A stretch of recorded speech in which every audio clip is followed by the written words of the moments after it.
Kefas diubah menjadi serupa dengan gambar Tuhan.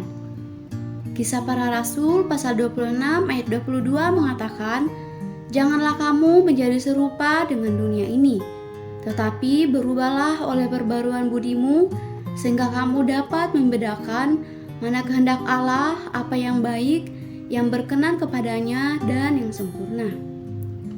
Ketika kita dengan muka yang tidak berselubung memandang dan memantulkan kemuliaan Tuhan, Dia menginfus kita dengan unsur-unsur apa adanya Dia dan apa yang Dia kerjakan. Demikianlah kita diubah secara metabolis untuk memiliki bentuk hayatnya oleh kuasa hayatnya berdasarkan esens hayatnya, ditransfigurasikan terutama oleh pembaruan pikiran kita menjadi gambarnya.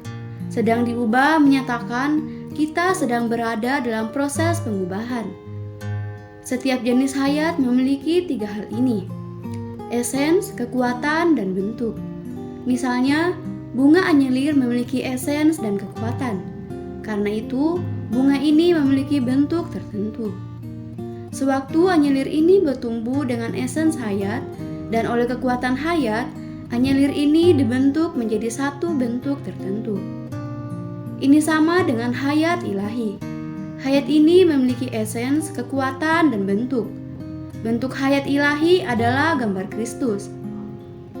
Jadi dalam ayat 18 kita memiliki pemikiran tentang diubah menjadi serupa dengan gambar yang sama.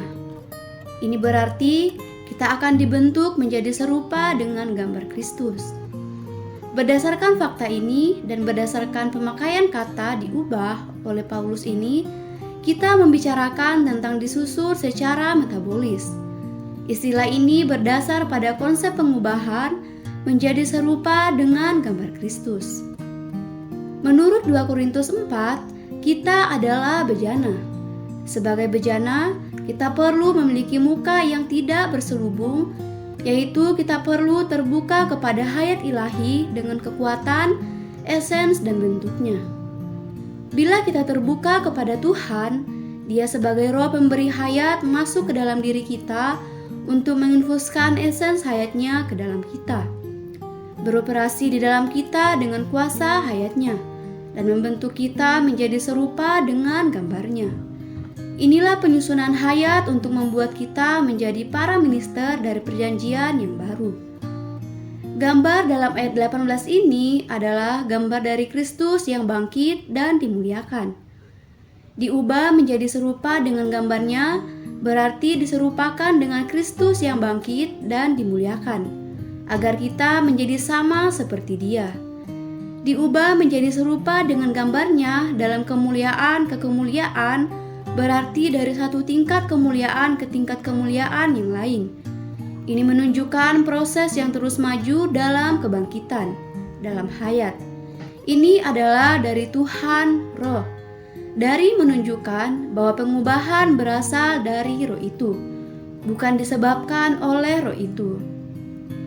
Sobat Kefas, Tuhan dapat dianggap sebagai sebutan menjemuk seperti Allah, Bapa, dan Kristus Tuhan. Kata-kata ini sekali lagi dengan kuat membuktikan dan memastikan bahwa Kristus Tuhan adalah Roh itu dan Roh itu adalah Kristus Tuhan. Dalam pasal ini, Roh itu dinyatakan sebagai Roh yang menulis, Roh yang memberi hidup, Roh yang menunaikan tugas, dan Roh yang memerdekakan, dan Roh yang mengubah. Roh Al-Muhid sedemikian sangatlah penting bagi para minister Kristus dan ministry mereka untuk ekonomi perjanjian Allah yang baru. Terang hari ini yang pertama, apakah kita dapat diubah serupa dengan gambarnya?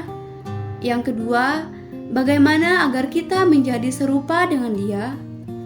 Poin doa, berdoa agar Tuhan membawa kita menjadi orang-orang yang berbeban dalam melaksanakan ekonomi Allah.